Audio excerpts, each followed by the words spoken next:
The cardboard beneath Kia's small body had grown soggy from the morning rain, but she didn't move from her position behind the dumpster. 7 years old and surviving on the streets for 6 months had taught her that comfort was a luxury she couldn't afford.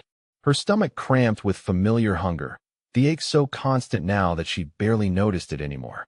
What consumed her thoughts wasn't food or shelter or the approaching winter that would make everything harder.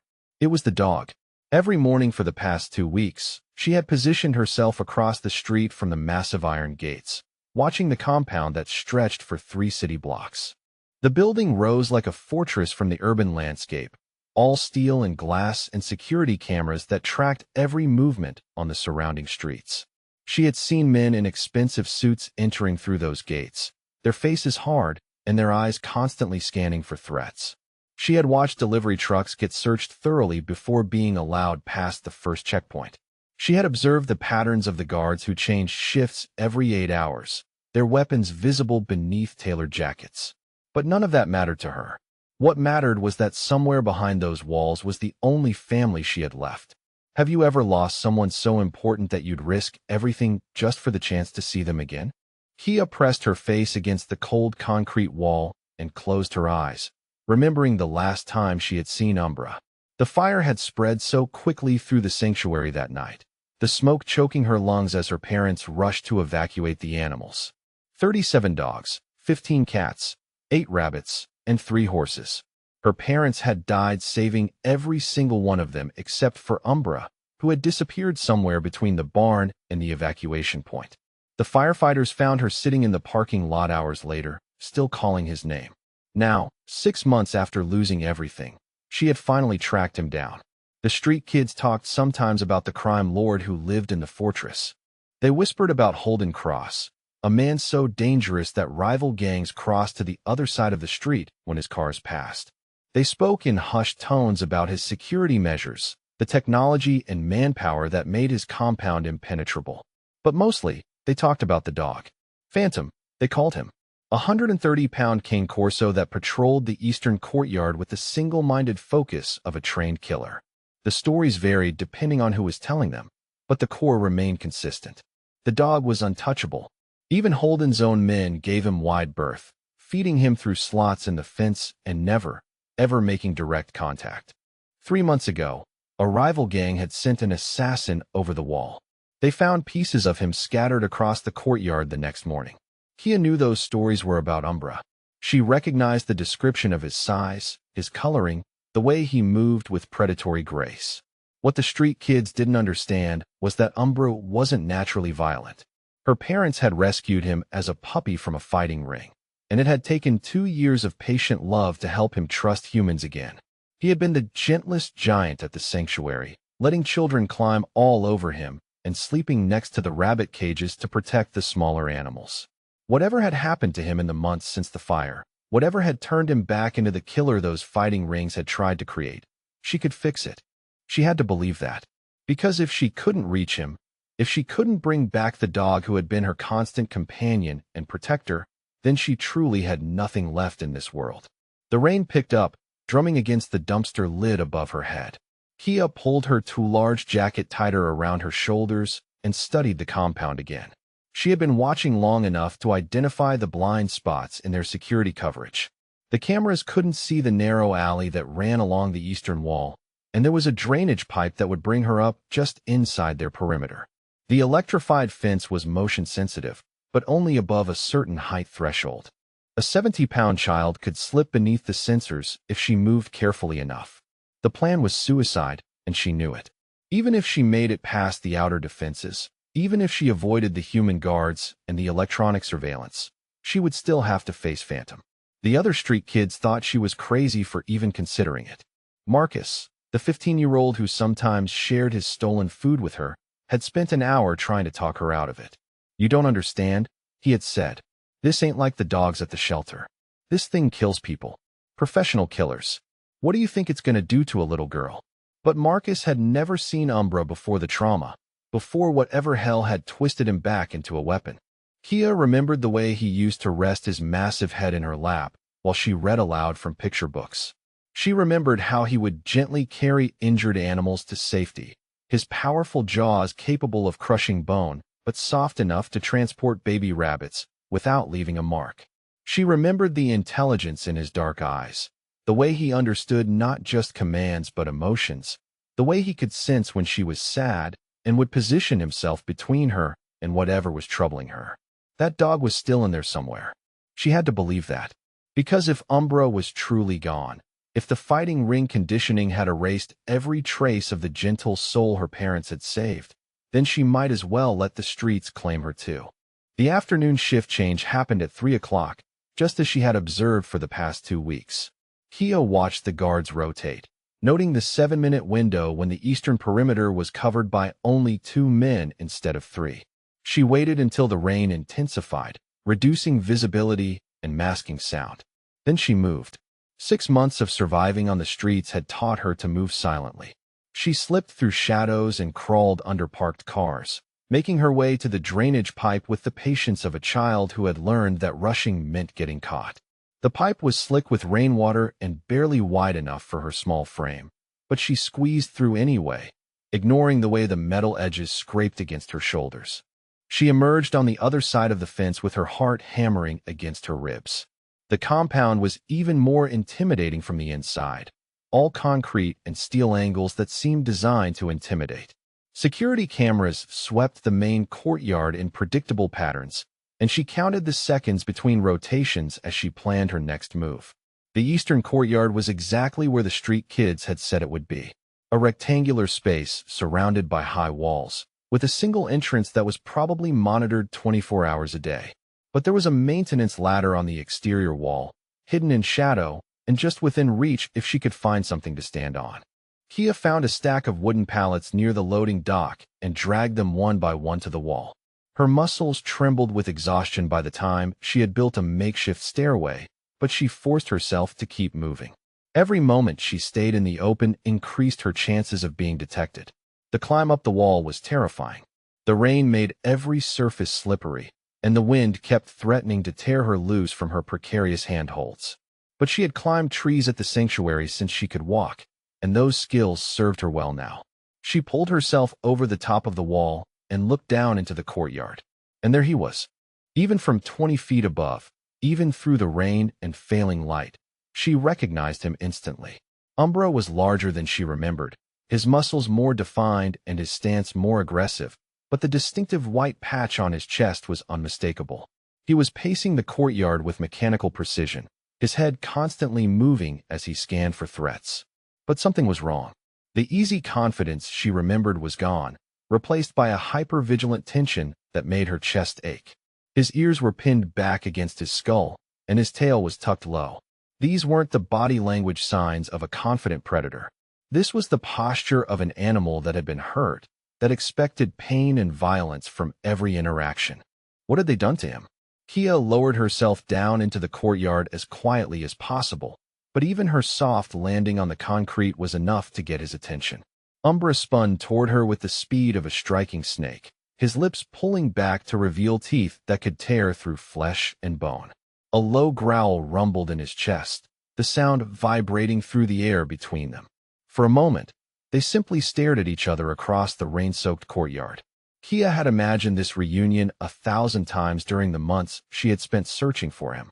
In her fantasies, he had recognized her instantly, his aggression melting away as he remembered the little girl who had loved him before the world turned cruel. The reality was more complicated. This wasn't the same dog who had slept beside her bed every night at the sanctuary. The training they had done to him was visible in every line of his body, in the way he held himself ready for violence, in the cold calculation behind his dark eyes. They had taken her gentle giant and turned him back into the weapon he had been before her parents saved him. But underneath all that conditioning, underneath the trauma and the reconditioning and the violence, she could still see traces of the dog she remembered. The slight tilt of his head when he was confused, the way his nostrils flared as he caught her scent, the moment of hesitation before he committed to attack. He knew her. On some level, despite everything they had done to him, he still knew her. Kia took a step forward, and his growl intensified. She could see his muscles bunching, preparing to spring. In seconds, he would charge, and even if some part of him recognized her, The training might be too strong to overcome. She might have come all this way just to die at the hands of the dog she was trying to save. But she had nothing left to lose. No family, no home, no future that didn't involve slowly dying on the streets. If this was how it ended, at least it would be with the only family she had left. She took another step forward, and somewhere in the fortress above them, she heard a door slam open. Heavy footsteps on metal stairs. Voices shouting orders. They had found her. Umbra's attention flickered toward the sound for just a moment, but it was enough. In that split second when his focus wavered, Kia saw the dog she remembered. The protector who had always positioned himself between her and danger. The companion who had understood that some threats came from outside, and some threats came from the people who were supposed to keep you safe. She opened her mouth and spoke the name she had been saving for 6 months. The word that carried all her love and hope and desperate need for the one family member she had left. Umbra. The word fell from her lips like a prayer, barely audible above the sound of rain and approaching footsteps. For a heartbeat that felt like eternity, nothing changed. Phantom remained frozen in his attack position, muscles coiled and teeth bared, every inch of him radiating lethal intent. The voices above grew louder, boots clanging on metal stairs as security rushed to investigate the breach. Then something shifted in his dark eyes. The growl died in his throat so suddenly that the silence felt deafening. His ears, which had been pinned back against his skull in aggression, slowly lifted forward. His massive head tilted to one side in a gesture so familiar that Kia's heart clenched with recognition. It was the same confused expression he used to make when she would hide his favorite rope toy behind different trees at the sanctuary. Phantom took a step forward, then another, his movements suddenly uncertain instead of predatory. The transformation was so complete and so immediate that it defied everything the street kids had told her about the untouchable killer who patrolled this courtyard. This wasn't the mechanical precision of a trained weapon. This was a dog trying to remember something important, something that had been buried under months of conditioning and trauma. When he reached her, he didn't attack. Instead, he lowered his massive head and pressed his nose against her outstretched palm, breathing in her scent with the desperate intensity of someone confirming a miracle. His tail, which had been tucked low in defensive posture, began to wag in slow, tentative movements. Then he whined. It was a sound she had never heard from him before, high and keening and heartbroken. It was the sound of recognition, of grief, of a soul that had been lost finding its way home. Kia dropped to her knees in the rain and threw her arms around his neck, burying her face in his wet fur. He was bigger than she remembered, more muscular and scarred, but underneath all the changes he still smelled like himself, like safety and love and everything she had lost in the fire. "You remember me," she whispered against his neck. "I knew you would remember me." The footsteps had stopped on the stairs above them, and she could hear voices speaking in urgent, confused tones. Someone was giving orders, but the words seemed distant and unimportant compared to the warm weight of Umbra's head resting against her shoulder. For the first time in 6 months, she wasn't completely alone in the world. Then a door slammed open on the level above them, and a voice cut through the rain with the authority of someone accustomed to absolute obedience. "What the hell is going on down there?" Kia looked up to see a man standing on the metal balcony that overlooked the courtyard. Even from below, even through the rain and failing light, his presence was commanding. He was tall and broad-shouldered, wearing an expensive suit that somehow managed to look elegant despite being soaked by rain. His dark hair was swept back from a face that might have been handsome if not for the cold calculation in his pale eyes. This had to be Holden Cross, the man who owned the fortress, the man who had somehow acquired her dog and turned him into a weapon, the man whose security she had just breached, whose courtyard she was now trespassing in, whose business she had interrupted with her desperate reunion. She should have been terrified. Every survival instinct she had developed during 6 months on the streets should have been screaming at her to run, to hide, to do whatever it took to escape before he decided she was a threat that needed eliminating. But she couldn't bring herself to care about her own safety. Not when she finally had Umbra back. Not when his warm body was pressed against hers. Solid proof that at least one good thing had survived the fire that destroyed her world. 2 men in dark suits appeared on either side of Holden, their hands moving instinctively toward weapons concealed beneath their jackets. They were scanning the courtyard, trying to understand how a small child had breached their supposedly impenetrable security and why their boss's killer dog was acting like a house pet. "Sir," one of them said, his voice tight with confusion, "we don't understand how this is possible. Phantom has never let anyone get this close. He should have torn her apart before she got within 10 feet. Holden Cross descended the stairs with measured steps, his pale eyes never leaving the scene in the courtyard. Each footfall was deliberate, controlled, like a predator who had learned that rushing revealed weakness. When he reached the bottom of the stairs, he stopped just outside the range where Phantom would normally attack anyone who approached. But Phantom didn't attack. He didn't even growl. Instead, he shifted his massive body so that he was positioned between Kia and the approaching man, his stance protective rather than aggressive. His message was clear. This child was under his protection, and anyone who wanted to harm her would have to go through him first. The security team exchanged bewildered glances. In the 3 years since Phantom had arrived at the compound, he had never protected anyone except through the impersonal execution of his patrol duties. He killed intruders because that was his function, not out of any emotional attachment to the people he served. But now he was displaying the kind of loyalty that couldn't be trained or purchased, the kind of bond that existed only between family.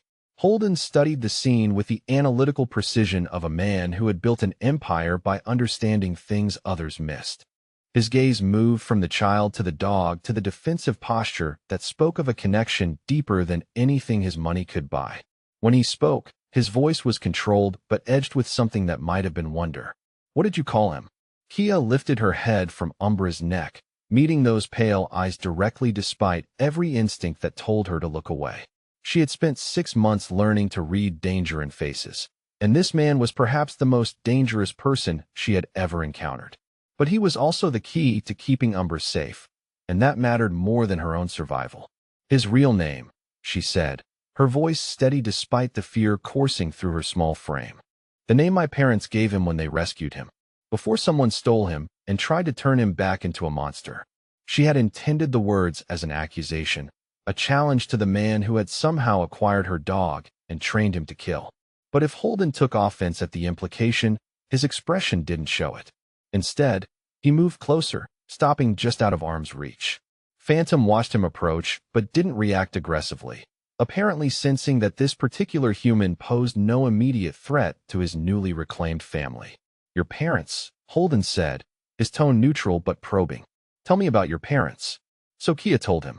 Sitting in the rain with her arms around Umbra's neck, she explained about the sanctuary her parents had built from nothing, how they had dedicated their lives to rescuing animals that others had given up on, giving them second chances at happiness and love, how Umbra had arrived as a 6-month-old puppy, traumatized and aggressive from his time in the fighting rings, and how 2 years of patient care had transformed him into the gentlest giant she had ever known. She told him about the night of the fire, about waking to the smell of smoke and her father's voice shouting for everyone to evacuate, about helping her parents guide 37 animals to safety while the flames consumed everything they had built, about searching through the smoke for Umbra, calling his name until her voice went hoarse, only to find that he had vanished somewhere between the barn and the evacuation point. "They died saving those animals," she said, her voice catching on the words. "Every single one except Umbra. The firefighters found them in the barn, trying to rescue the horses. They told me my parents were heroes, but heroes are supposed to save everyone. Heroes aren't supposed to leave little girls alone with no family and nowhere to go." Holden listened to her story without interruption, his expression unreadable. But something in his pale eyes had softened during her recitation, some barely perceptible shift that suggested her words were reaching parts of him that rarely saw daylight. When she finished, he was quiet for a long moment, studying the child and the dog who had somehow found each other against impossible odds. "How long ago?" he asked finally. 6 months, she replied. "I've been looking for him ever since." "And how did you find him here?" "Street kids talk," she said simply. "They called him Phantom, but I knew it was him.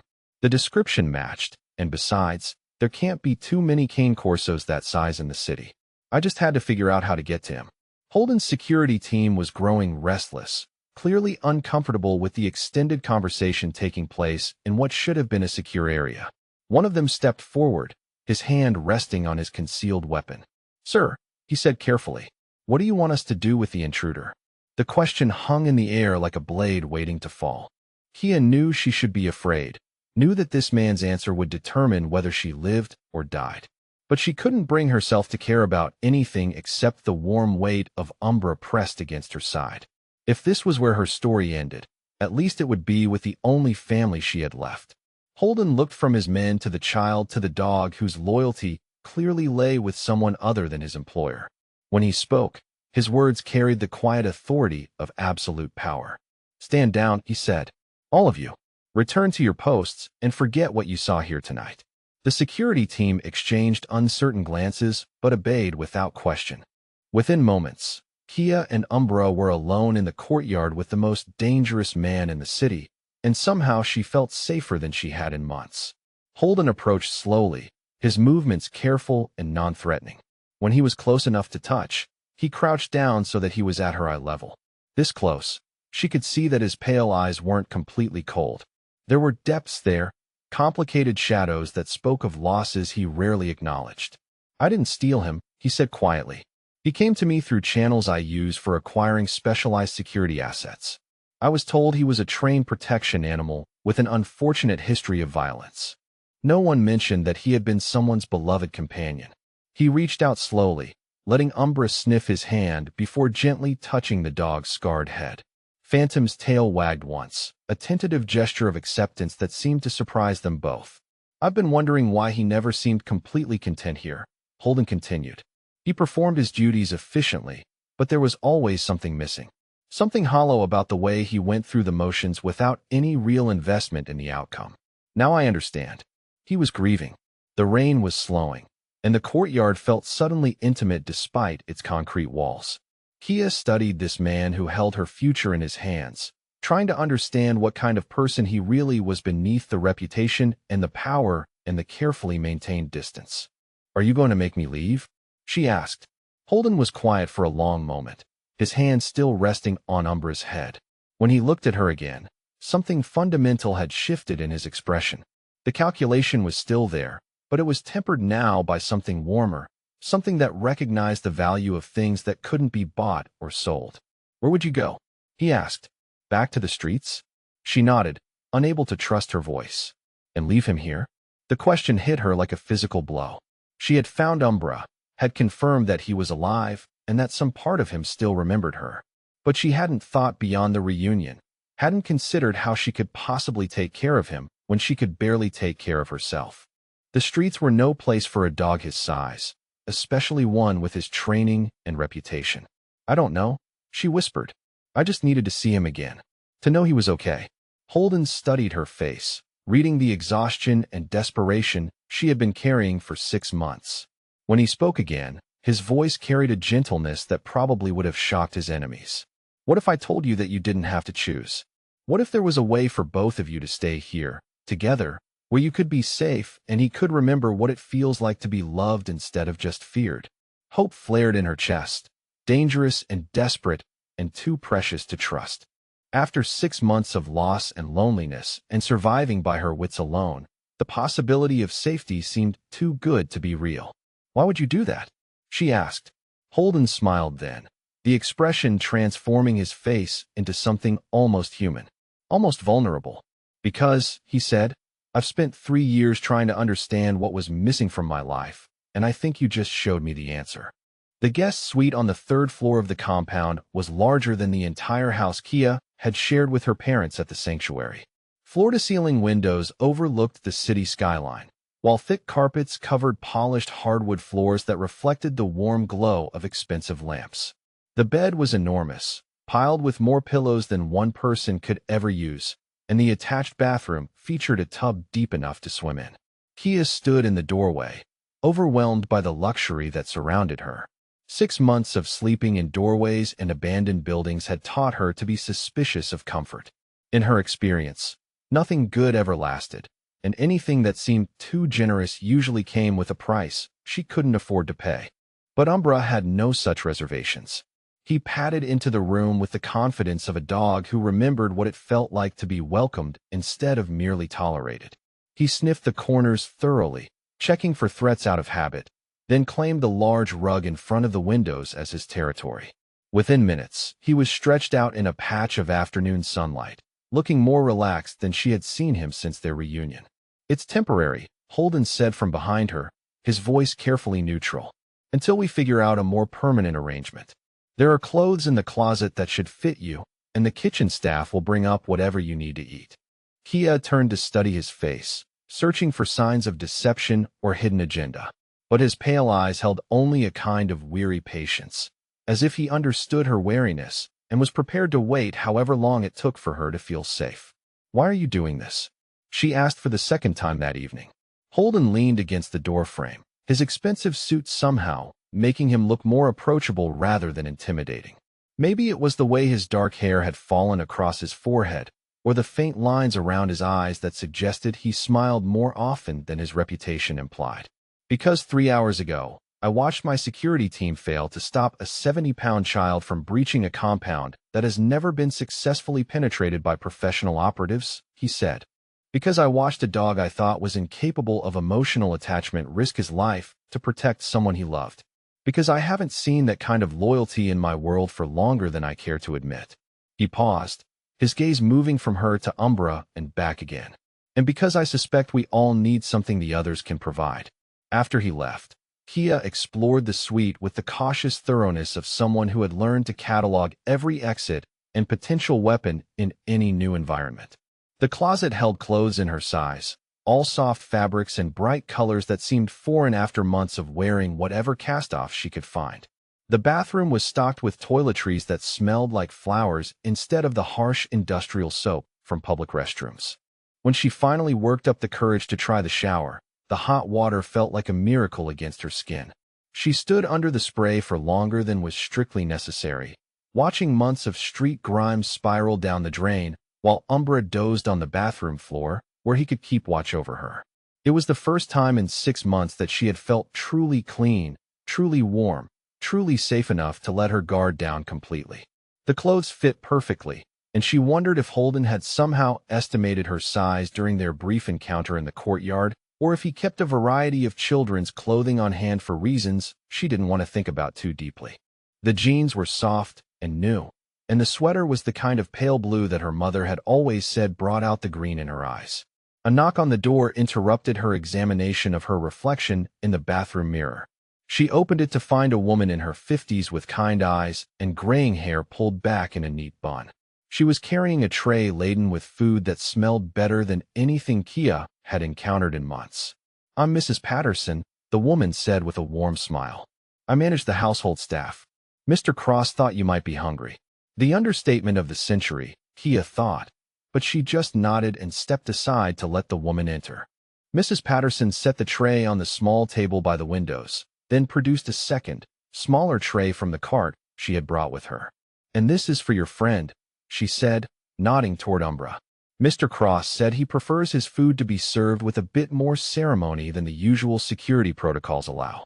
Kia watched in amazement as Mrs. Patterson arranged Umbra's dinner in an actual ceramic bowl, instead of the metal dishes she had glimpsed being slid through fence slots during her surveillance of the compound. The portions were generous, and the quality was obviously superior to whatever industrial dog food the other security animals received. Umbra approached his dinner with the enthusiasm of a dog who remembered what it felt like to be cared for rather than simply maintained. As he ate, his tail wagged in slow, contented movements that made Kia's chest tight with happiness. "Has he always been food-motivated?" Mrs. Patterson asked, watching Umbra with the fond expression of someone who genuinely enjoyed animals. "Always," Kia replied. "At the sanctuary, my parents used to joke that he was part vacuum cleaner. He would eat anything except Brussels sprouts, and even then he would try to bury them in the yard when he thought no one was looking." Mrs. Patterson laughed, a sound that seemed to fill the room with warmth. "Well then, I'll make sure the kitchen staff knows to avoid Brussels sprouts in his meals. Is there anything else he particularly likes or dislikes?" As they talked about Umbra's preferences and dietary needs, Kia felt something loosening in her chest. It had been 6 months since anyone had asked her questions about her dog, as if his comfort mattered, as if his happiness was worth considering. The simple act of being able to advocate for his well-being felt like reclaiming a piece of the life she had lost. After Mrs. Patterson left, Kia sat at the table and tried to eat slowly despite her body's desperate hunger. The food was incredible, clearly prepared by someone who understood that presentation mattered as much as taste. There was roasted chicken with herbs she couldn't identify, vegetables that had been cooked until they were tender but not mushy, and bread that was still warm from the oven. But even more important than the quality of the food was the simple fact that she didn't have to steal it, didn't have to worry about someone taking it away from her, didn't have to bolt it down before anyone could catch her eating. For the first time in 6 months, she could simply enjoy a meal without fear. As the sun set outside the windows, casting long shadows across the room, she found herself thinking about Holden Cross and his motivations for taking them in. The man who had faced her in the courtyard didn't match the stories she had heard about him on the streets. Those stories painted him as cold and calculating, someone who eliminated problems with efficient brutality. But the person who had offered her sanctuary had seemed almost lonely, as if he understood what it felt like to be isolated from genuine connection. A soft knock interrupted her thoughts. She opened the door to find Holden himself, looking slightly uncertain in a way that humanized him completely. "I wanted to check on you both," he said. "Make sure you have everything you need." Behind him, she could see two of his security team maintaining a respectful distance. They were watching the interaction with barely concealed confusion, clearly struggling to understand why their boss was personally attending to the needs of a stray child and her dog. "We're fine," she said, stepping aside to let him see Umbra sprawled contentedly on the rug. "Better than fine, actually. Thank you." Holden entered the room and crouched down next to Umbra, who lifted his massive head to accept gentle scratches behind his ears. The gesture was natural and unself-conscious, suggesting that despite his reputation for coldness, this man genuinely enjoyed the company of animals. "I've been thinking about what you said in the courtyard," he said without looking up from Umbra. "About heroes being supposed to save everyone. Your parents died trying to save those horses because they understood that every life under their protection mattered. That kind of integrity is rare in my world." He finally looked up to meet her eyes, and she saw something vulnerable in his expression that made him seem younger than his probably 30-something years. "I've spent the last 3 years building walls around this place, around my life, because I thought safety meant isolation. But watching you with him tonight, seeing what loyalty actually looks like, I'm starting to think I might have been wrong about what makes a person truly secure." Before she could respond to that surprisingly honest admission, his phone buzzed with an incoming call. His expression hardened back into the mask of professional competence as he glanced at the screen. "I have to take this," he said, rising to his feet. "But I want you to know that you're both welcome here for as long as you want to stay. This isn't charity or temporary sympathy. If you're willing to let me try, I'd like to give you the kind of home your parents would have wanted you to have." After he left, Kia curled up on the massive bed with Umbra stretched out beside her. For the first time in 6 months, she fell asleep without checking the locks twice or keeping one ear open for potential threats.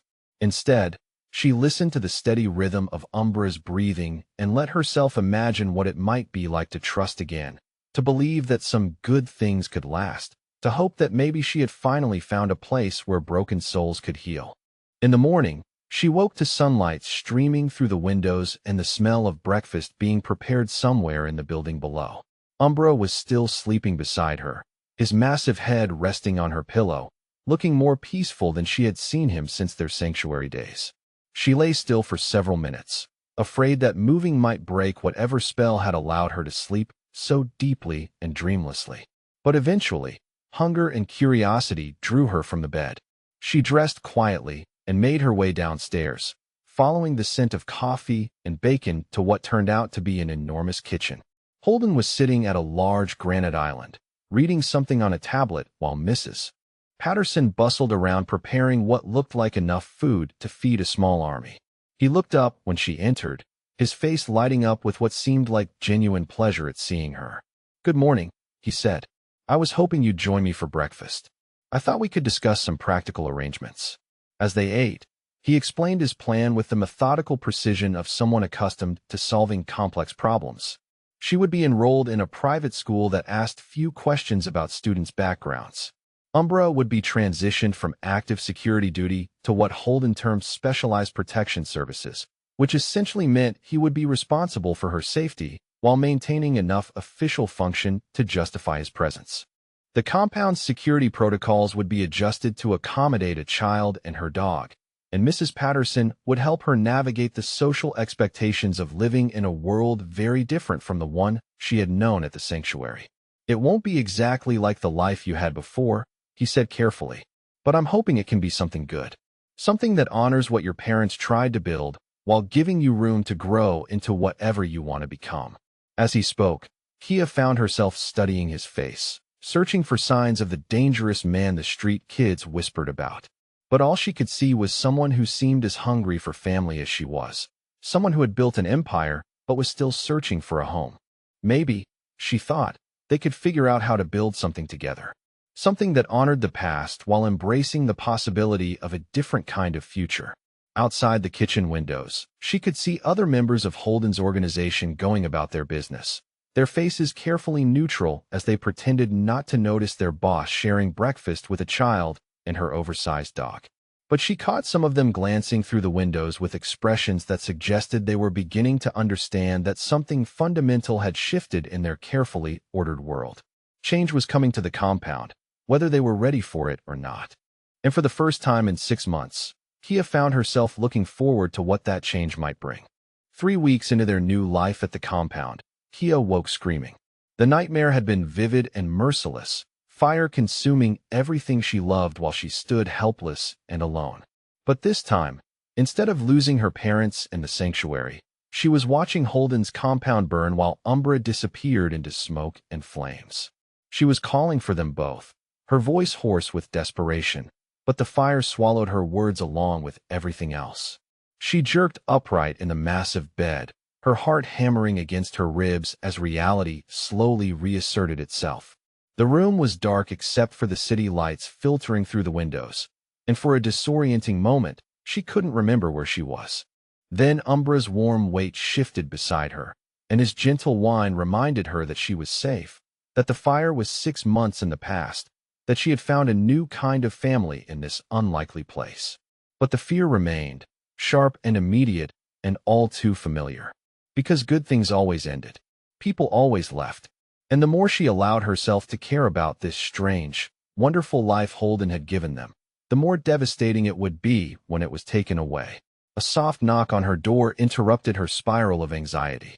She wiped her eyes quickly, trying to compose herself, but her voice still came out shaky when she called for whoever it was to enter. Holden pushed the door open slowly, his hair mussed and his usually pristine appearance rumpled by sleep. He was wearing a simple t-shirt and pajama pants instead of his customary suits, and the casual clothes made him look younger, more approachable, more like the kind of person who might actually care about a scared child's nightmares. "I heard you call out," he said quietly, staying in the doorway as if unsure whether his presence would be welcomed. "Are you all right?" The question broke something loose in her chest. When was the last time someone had woken up worried about her? When was the last time anyone had cared enough to check on her in the middle of the night? Even at the sanctuary, her parents had been so busy with the animals that her nightmares often went unnoticed.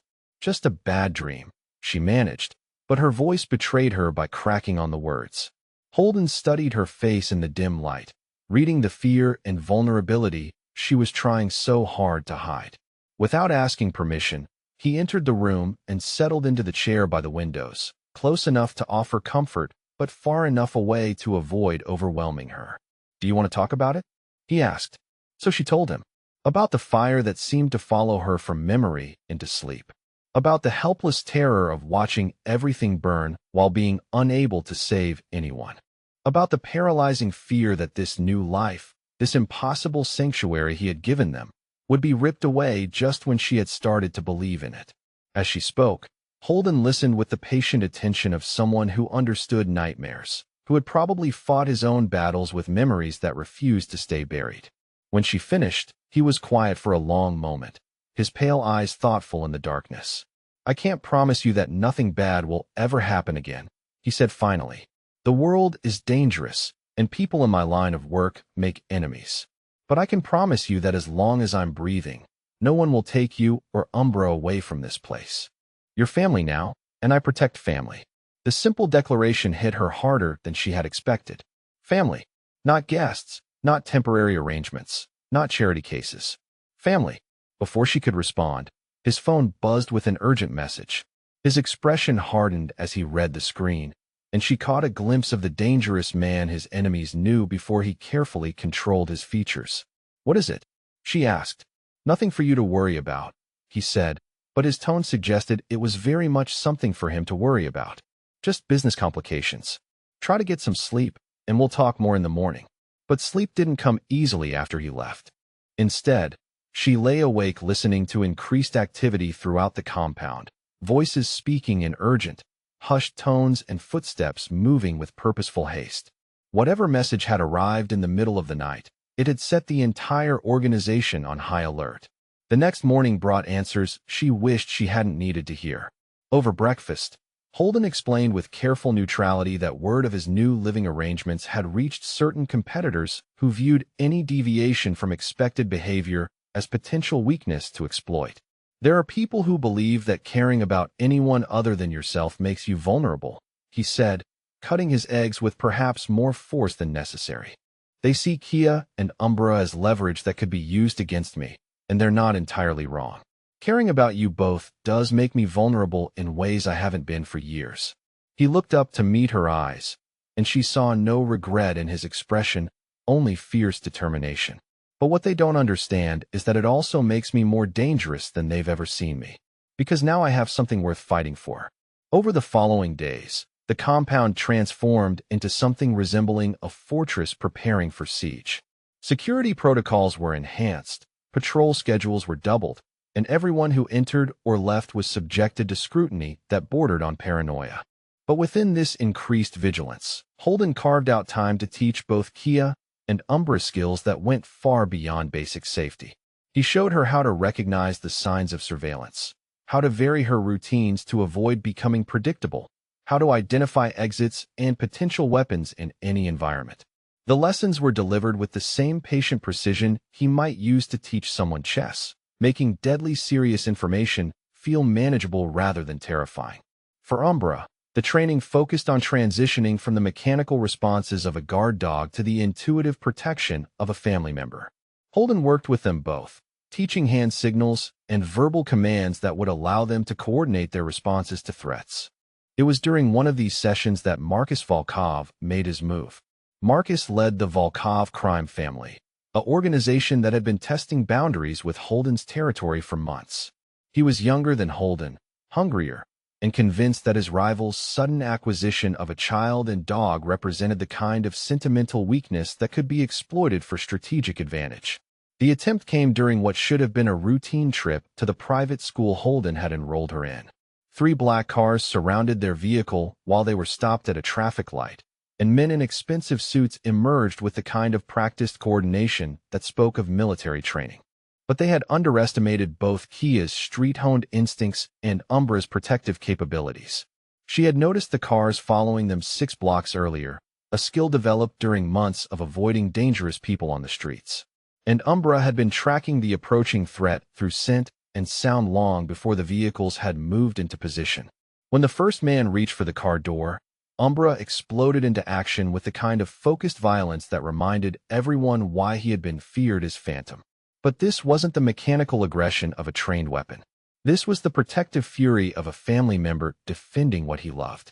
The would-be kidnappers retreated in chaos, leaving behind expensive equipment and wounded pride. But more importantly, from Holden's perspective, they had revealed something crucial about the new dynamic in his household. Kia and Umbra weren't liabilities to be protected. They were assets capable of protecting themselves and each other. "Your street instincts are better than some of my professionally trained operatives," he told her that evening as they reviewed what had happened. "And Umbra's transition from guard dog to family protector is complete. You've both proven that you can handle yourselves in my world." The failed kidnapping attempt had an unexpected consequence within Holden's organization. Several of his senior operatives had initially questioned the wisdom of harboring non-essential civilians in what was essentially a military installation. But watching a 7-year-old child and her dog neutralize a professional extraction team had shifted their perspective dramatically. "She's got better survival instincts than half our security team," his second-in-command admitted during a briefing Kia wasn't supposed to overhear. "And that dog of hers is worth 3 trained guards. Maybe the boss knows what he's doing after all." But the real breakthrough came 3 days later, during another of her nightmares. This time, when Holden appeared in her doorway to check on her, she didn't try to hide her tears or pretend she was fine. Instead, she ran to him with the desperate need of a child who had finally found someone she trusted completely.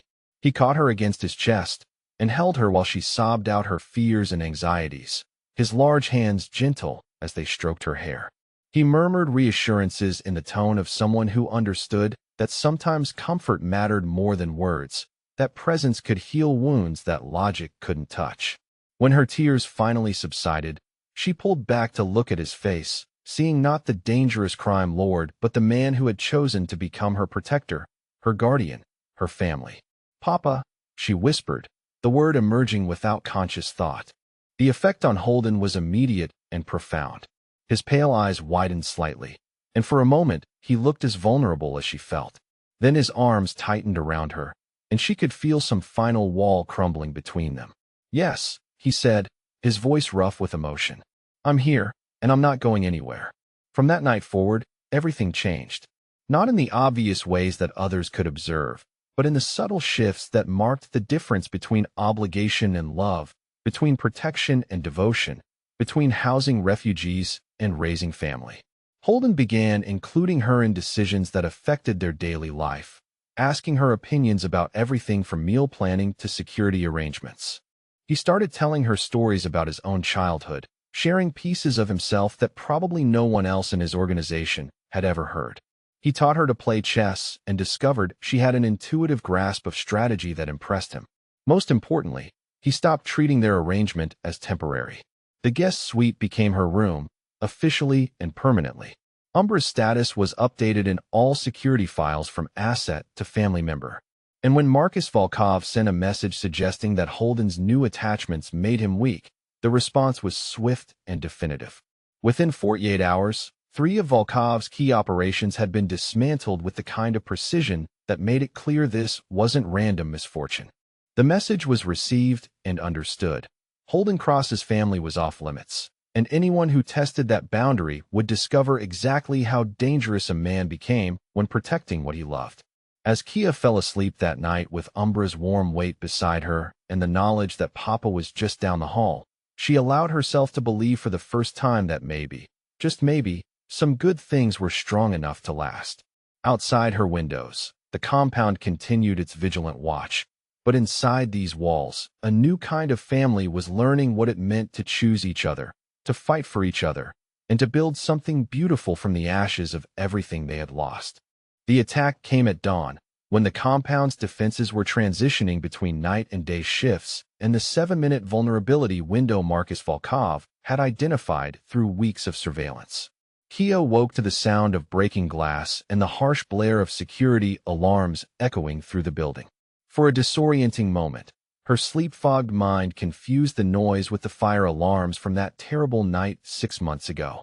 But Umbro was already on his feet, his massive body tense with alertness as he positioned himself between her and the door, and his calm focus helped her push through the panic to think clearly. This wasn't a fire. This was something worse. She rolled out of bed and grabbed the emergency communicator Holden had insisted she keep on her nightstand, pressing the button that would alert him to her status. But even as she activated the device, she could hear gunfire echoing from the lower floors, the sharp crack of professional weapons being used with deadly precision. They had come for her, just as Holden had warned they might. And from the sound of the assault, they had come prepared for a war. Umbra moved to the reinforced window, his ears pricked forward as he tracked movement in the courtyard below. Through the bulletproof glass, Kia could see black-clad figures moving with military precision, using equipment that probably cost more than most people made in a year. These weren't street thugs or opportunistic criminals. These were professionals, and they had planned this operation with the kind of detail that suggested someone had been feeding them intelligence about the compound's defenses. Her door burst open without warning, But instead of attackers, she saw Holden flanked by two of his most trusted operatives. He was dressed in tactical gear instead of his usual suits, and the transformation was startling. Gone was the sophisticated businessman who had shared breakfast with her just hours ago. In his place was someone harder, more dangerous, someone whose pale eyes held the kind of cold calculation that had built an empire from violence and strategy. But when his gaze found her, some of that hardness softened. Relief flickered across his features before he controlled his expression back into professional neutrality. "Are you hurt?" he asked, crossing the room in 3 quick strides to check her for injuries.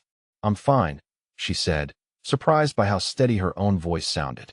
"But there are at least 12 men in the courtyard, and they have equipment I've never seen before. This isn't some random grab attempt." His jaw tightened as he processed that information.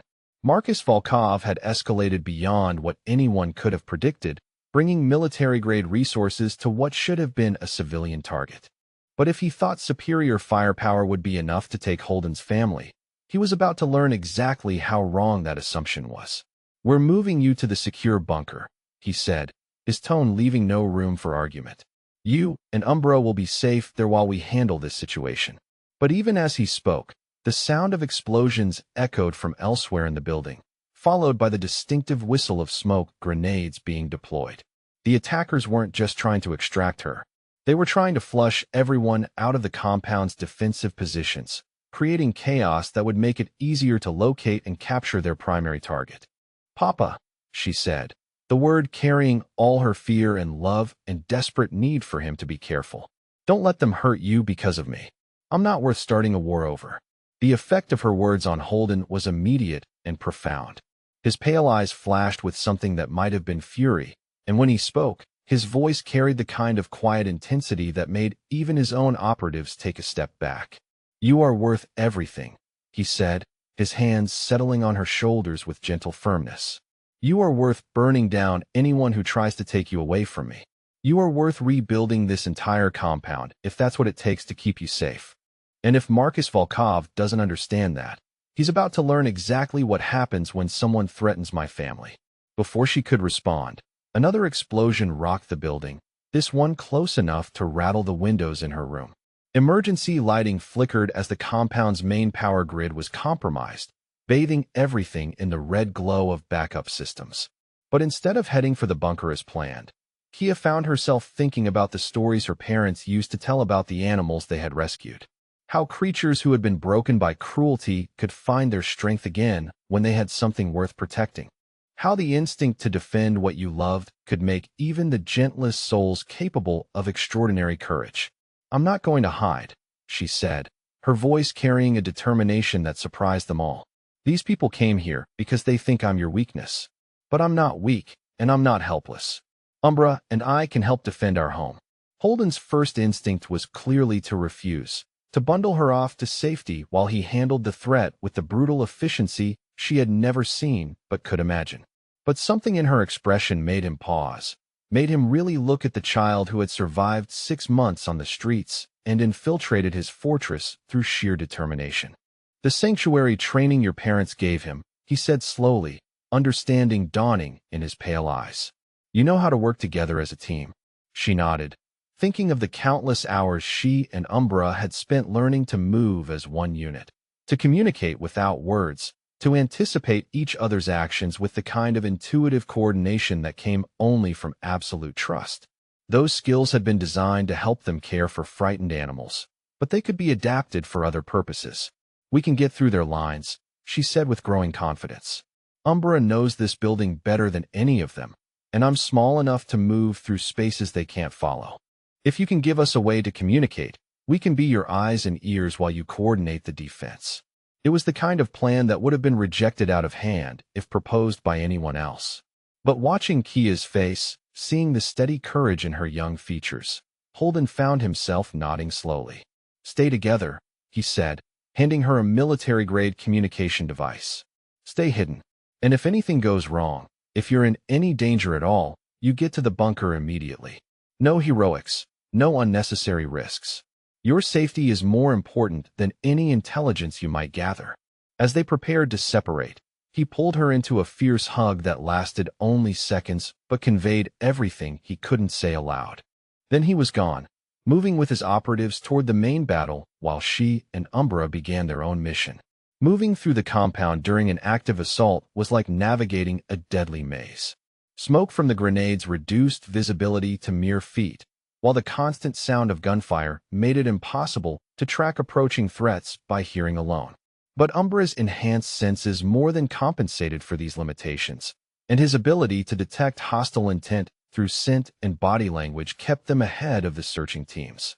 They moved through service corridors and maintenance shafts, using routes that most of the compound's human occupants didn't even know existed. Umbra led the way with the confident precision of an animal who had claimed this territory as his own, while Kia followed close behind, relaying their observations through the communication device. Eastern Courtyard compromised, she whispered into the device. 6 tangos with heavy weapons. They're setting up something that looks like a rocket launcher. Copy that, came Holden's voice, tight with concentration. We're redirecting defensive fire to that position. What's your status? We're safe, she replied, watching through a ventilation grate as armed figures moved through the corridors below. But they're using thermal imaging to search the building. It's only a matter of time before they detect our heat signatures. That was when Marcus Volkov made his critical mistake. Instead of maintaining tactical distance, he entered the compound personally, apparently convinced that his superior numbers and equipment guaranteed victory. But he had underestimated both Holden's defensive capabilities and the motivation that came from protecting family. From their hiding place in the upper levels, Kia watched through security monitors as Holden systematically dismantled the attacking force with the kind of strategic brilliance that had built his empire. Every move was calculated, every resource deployed with maximum efficiency, every tactical advantage exploited ruthlessly. But more than that, she could see how much he had changed from the isolated crime lord who had taken them in just weeks ago. The man fighting for his family was someone who understood that some things were worth any sacrifice, that love could be the most dangerous weapon of all when properly motivated. The turning point came when Volkov's men finally located Kia and Umbra in their hiding place. But instead of the helpless targets they expected, they found a girl and her dog working together with the kind of coordination that spoke of absolute trust and shared purpose. Umbra attacked with the focused violence of a protector defending his pack, while Kia used her size and agility to stay out of reach while guiding him through hand signals and whispered commands. They moved as one unit, covering each other's vulnerabilities and exploiting their attackers' assumptions about what 7-year-olds and dogs were capable of. When Holden arrived with reinforcements, drawn by the sounds of combat, he found 3 professional operatives neutralized and his daughter calmly checking Umbra for injuries while speaking reassurances in the gentle tone she had learned at the sanctuary. The sight of them working together, protecting each other with absolute commitment, seemed to settle something fundamental in his expression. Whatever doubts he might have harbored about the wisdom of embracing family were gone, replaced by fierce pride in what they had accomplished together. The aftermath was swift and decisive. Marcus Volkov himself was captured alive, his remaining forces eliminated or scattered, his organization dismantled with the kind of thoroughness that would serve as a warning to anyone else who might consider threatening Holden's family. But for Kia, the most important moment came later, when they were all safe and the compound was secure again. Holden found her in the main living area, curled up with Umbra, while Mrs. Patterson fussed over both of them with hot chocolate and warm blankets. "You saved my life today," he said, settling into the chair across from her. "Both of you. If you hadn't been feeding me intelligence about their positions, if you hadn't neutralized that flanking team, this could have ended very differently. We're family," she said simply. "That's what family does." Holden was quiet for a long moment, his pale eyes thoughtful as he studied her face. When he spoke again, his voice carried the weight of a decision that would change all their lives. "I've been thinking about making that official," he said. "The family part, I mean. If you're willing, I'd like to adopt you. Legally, permanently, completely. I want the world to know that you're my daughter, that Umbra is part of our family, that anyone who threatens you is threatening me." The offer hit her harder than she had expected.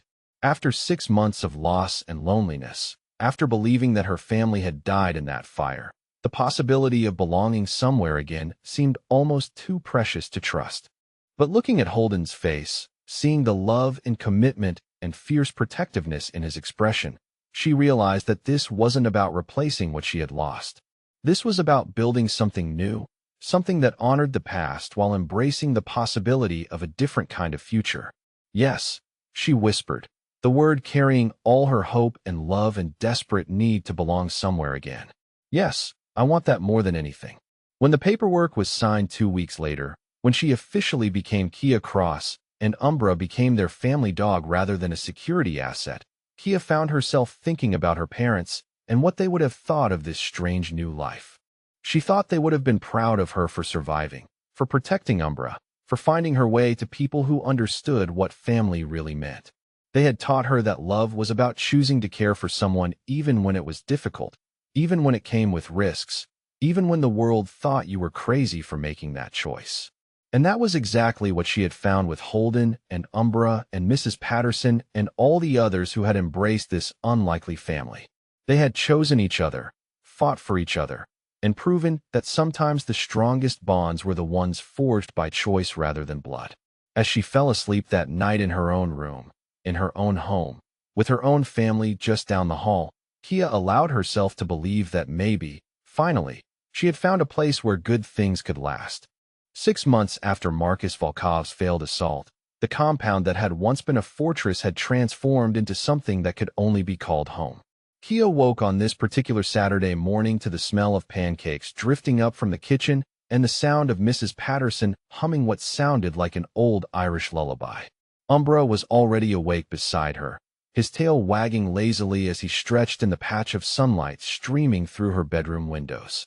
The walls were covered now with artwork from school, photographs of their family, and a framed picture of her parents that Holden had somehow tracked down from the sanctuary's old website. The changes had been gradual but profound. The security cameras still monitored the perimeter, but the interior of the building felt more like a family estate than a military installation. Plants filled the common areas, their green leaves softening the harsh angles of steel and concrete. The dining room that had once hosted tense business meetings now echoed with the comfortable chaos of family meals and homework sessions and Umbra's enthusiastic attempts to steal food from unattended plates. Kia had thrived at St. Catherine's Academy, the private school where questions about unusual family structures were discouraged and academic excellence was prized above social conformity. Her teachers praised her maturity and her fierce determination to succeed, though they probably didn't understand that these qualities had been forged during 6 months of survival on the streets rather than born from natural academic ambition. She had made friends, real friends who came over for sleepovers and birthday parties and study sessions. Their parents had been initially nervous about allowing their children to visit the home of someone with Holden's reputation, but his transformation from isolated crime lord to devoted father had been impossible to ignore. When they saw how he interacted with the children, how he listened to their stories, and helped with science projects, and made sure everyone felt welcomed and safe, their wariness gradually dissolved. Besides, it was hard to be afraid of a man who spent his Saturday mornings teaching 80-year-olds how to braid friendship bracelets while a 130-pound dog served as a patient model for their practice attempts. The legitimate business ventures had expanded faster than anyone could have predicted. Holden's strategic mind and organizational skills, once focused solely on criminal enterprises, had proven remarkably effective when applied to legal operations. The security consulting firm was booked solid with clients who wanted to learn from someone who understood both sides of the protection equation. The real estate development projects were transforming neglected neighborhoods into thriving communities, and the investment portfolio generated returns that put most Wall Street firms to shame. But the crown jewel of his new empire was the foundation. The Sanctuary Foundation had been Kia's idea, born from her desire to honor her parents' memory while continuing their work in a way that fit with their new life. What started as a modest animal rescue operation had grown into a comprehensive wildlife rehabilitation center that specialized in helping creatures that others had given up on. The facility occupied 50 acres on the outskirts of the city, featuring state-of-the-art veterinary equipment, spacious habitats for recovering animals, and educational programs that taught children about the importance of giving second chances to creatures that society had written off as too damaged to save. Holden had thrown himself into the project with the same intensity he had once reserved for criminal operations, learning everything he could about animal psychology and rehabilitation techniques. Watching him work with traumatized creatures, seeing the patience and gentleness he showed to animals who had been broken by human cruelty, had revealed depths of compassion that probably surprised even him. Today marked the one-year anniversary of the fire that had taken her parents and scattered the original sanctuary's animals. In the early morning hours, before the rest of the world woke up, the three of them would drive out to the memorial garden Holden had built on the foundation grounds. They would place fresh flowers at the monument he had commissioned, read the names of all the animals her parents had saved over the years, and spend quiet time remembering the people who had taught her that love meant choosing to care for someone even when it was difficult. But first, there were pancakes to eat and Saturday morning cartoons to watch and the comfortable domestic routine that had become the foundation of their happiness. Kia found Holden in the kitchen, expertly flipping what appeared to be enough pancakes to feed a small army. He was wearing jeans and an old t-shirt instead of his usual business attire, and his dark hair was mussed from sleep. The transformation from dangerous crime lord to domestic father figure still amazed her sometimes, though she had learned that both versions of him were equally real, equally devoted to protecting what mattered most. "Good morning, sunshine," he said without turning around, somehow sensing her presence with the same uncanny awareness that made him so formidable in business negotiations. "Did you sleep well?" "Perfect," she replied, settling onto one of the bar stools to watch him cook. Mrs. Patterson was bustling around the kitchen with her usual cheerful efficiency, preparing what looked like enough food to feed everyone on the compound plus several unexpected guests. The household staff had adapted to their unconventional family with the kind of grace that spoke well of their character. They had embraced Kia as genuinely as if she had been born into the family, and they treated Umbra with the respect due to a beloved family member rather than a former security asset. More than once, she had caught them slipping him treats or engaging in serious conversations about his preferences as if his opinions on household matters carried genuine weight. "Are you ready for today?" Holden asked, his tone carefully neutral. He knew the anniversary would be difficult for her, knew that remembering her parents meant confronting the grief that never completely disappeared despite all the happiness she had found in their new life. "I think so," she said, scratching behind Umbra's ears as he positioned himself hopefully near the stove. "It feels right, doing something positive on this day, something that would make them proud." "They would be proud," he said with quiet conviction, "not just of the foundation, but of who you've become, the strength you've shown, the way you've built a new life without forgetting where you came from. They raised an extraordinary daughter." The words hit her harder than she had expected, and for a moment, she felt the familiar sting of tears behind her eyes. But these weren't tears of pure sadness anymore.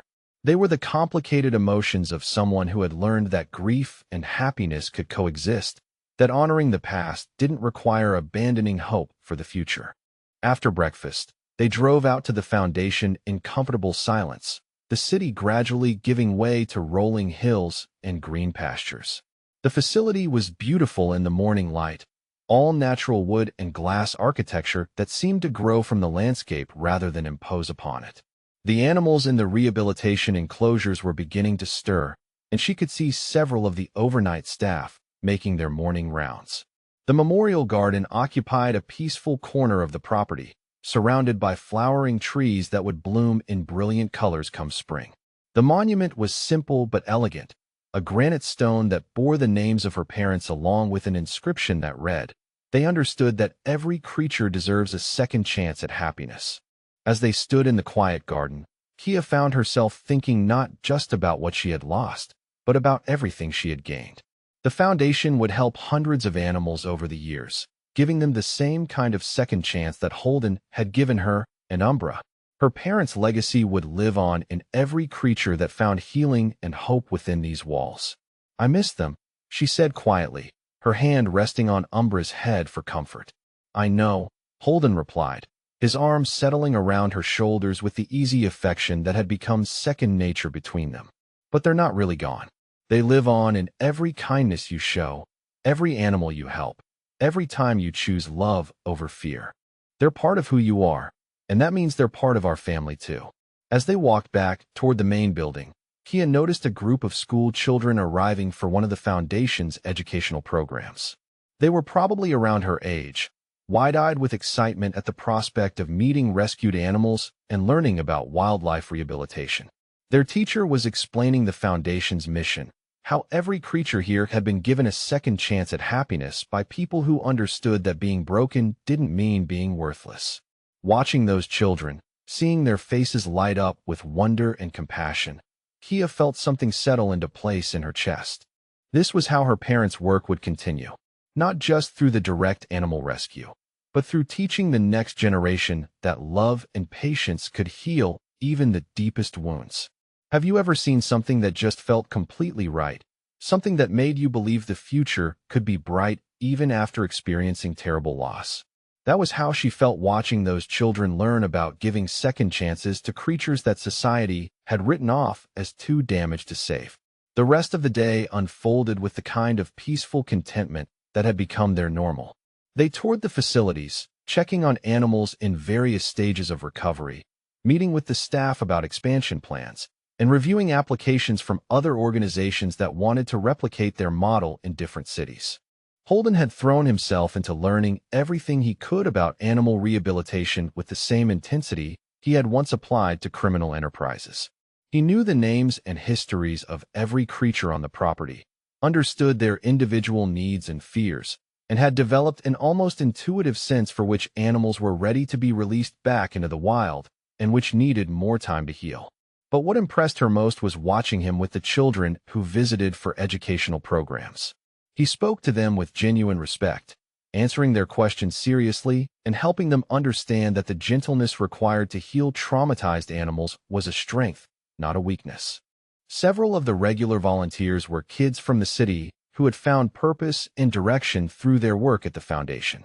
As the sun began to set, they made their way back to the compound, tired but satisfied with the day's work.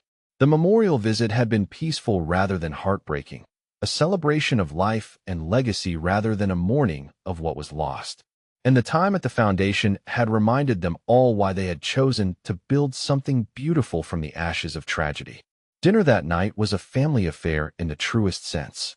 Mrs. Patterson had outdone herself with a meal that featured everyone's favorites, and the conversation ranged from Kia's upcoming science fair project to Holden's plans for expanding the Foundation's educational outreach program. Umbra dozed contentedly near the fireplace, occasionally lifting his head to accept scratches from whoever happened to be passing by.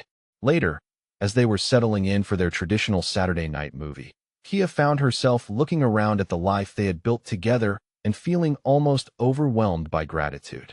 The compound that had once been a fortress designed to keep the world out had become a home that welcomed the right people in. The man who had been known for his ruthless efficiency had become someone who spent his evenings helping with homework and his weekends teaching children about compassion. And she, who had survived 6 months on the streets convinced she had lost everything that mattered, had found a family that loved her not despite her past, but because of the strength that past had given her.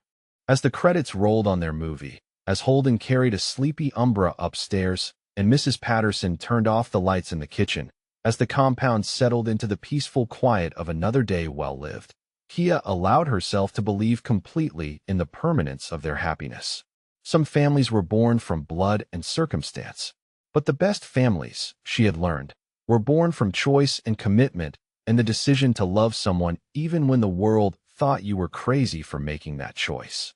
Standing in her doorway, watching Holden tuck Umbra into his favorite sleeping spot and checking that her windows were secure not from paranoia, but from the simple habit of a father ensuring his daughter's safety, she knew that they had built something unbreakable. They were a crime lord, a street child, and a dog who had been broken by the world and found healing in each other. They were living proof that family could be chosen, that love could conquer fear, and that sometimes the most unlikely combinations created the strongest bonds. And tomorrow, they would wake up together in their home, ready to face whatever challenges came their way with the confidence that came from knowing they belonged to each other completely and forever.